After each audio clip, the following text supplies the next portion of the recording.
Friends, Meghalaya honeymoon జంట case అసలు ఇన్ని మలుపులు తిరుగుతుందని బహుశా ఎవ్వరు అనుకుని ఉండరు. ఎందుకనంటే ఈ విషయం రోజుకి కాదు, గంటకి కాదు, నిమిషానికి ఒక మలుపు తిరుగుతుంది.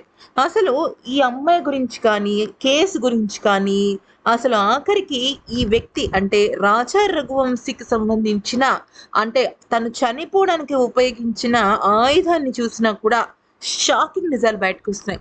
అయితే ప్రాథమిక మన పోస్ట్‌మార్టం రిపోర్ట్‌లో ఈ అబ్బాయి గురించి చెప్పింది వింటే నిజంగా షాక్ అయిపోతారు. ఈ నలుగురు వ్యక్తులున్నారు కదా! ఈ ముగ్గురు వ్యక్తులు వీళ్ళ పేరు వీళ్ళు ఒక్కొక్కళ్ళు ఒక్కొక్క స్టేట్‌కి సంబంధించిన వాళ్ళు. అయితే వీళ్ళసలు ఎలాగ వీళ్ళని కలిసారు ఏంటి అనేది పక్కన పెట్టేసి, అసలు పోస్ట్‌మార్టం రిపోర్ట్‌లో ఏం బయటపడింది అంటే, ఈ వ్యక్తిని రాజా రఘువంశిని తల మీద మొదటగా కొట్టారట. ఆ తర్వాత అతను వెనక్కి పడితే అంటే స్ట్రెయిట్‌గా పడిపోతే, ఆ తర్వాత అతన్ని లేపి మళ్ళీ వెనకాల కొట్టడం జరిగిందంట. అంటే వాళ్ళు తల మీదే ఫోకస్ చేశారు.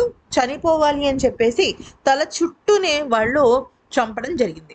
అయితే ఇక్కడ ఏం జరిగిందంటే, ఆ మేఘాలయ, షిల్లాంగ్ అనేది కొద్దిగా అల్లర్లు ఎక్కువగా చేసే ప్రదేశం.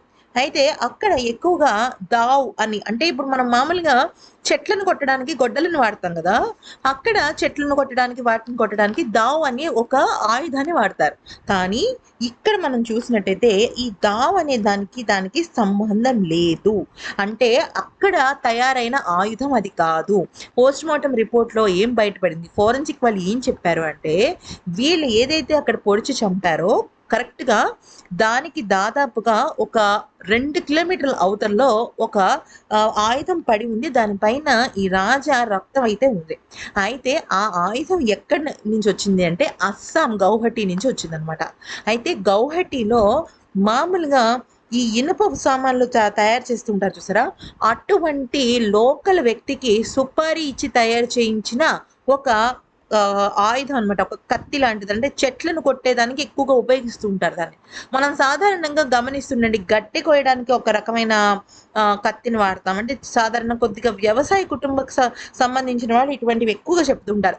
అలాగే చెట్టుని కొట్టడానికి గొడ్డలిని వాడుతుంటాం. అలాగా చెట్టుని బట్టి, చెట్టు ఒక వేరుని బట్టి, ఆకుల్ని బట్టి ఒక్కొక్కళ్ళు ఒక్కొక్క రకమైన ఆయుధాన్ని వాడుతుంటారు. ఒక్కొక్క షార్ప్ అంటే బాగా పదునైన ఆయుధాన్ని వాడుతుంటారు.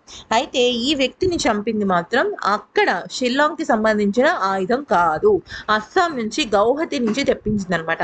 అయితే అది ఎలాగా అంటే వాళ్ళు ప్రీ ప్లాన్డ్‌గా అంటే ఒక మనిషిని చంపాలంటేనే దానికి సంబంధించిన ఆయుధాన్ని రెడీ చేసుకున్నట్టు తయారైందనమాట అది.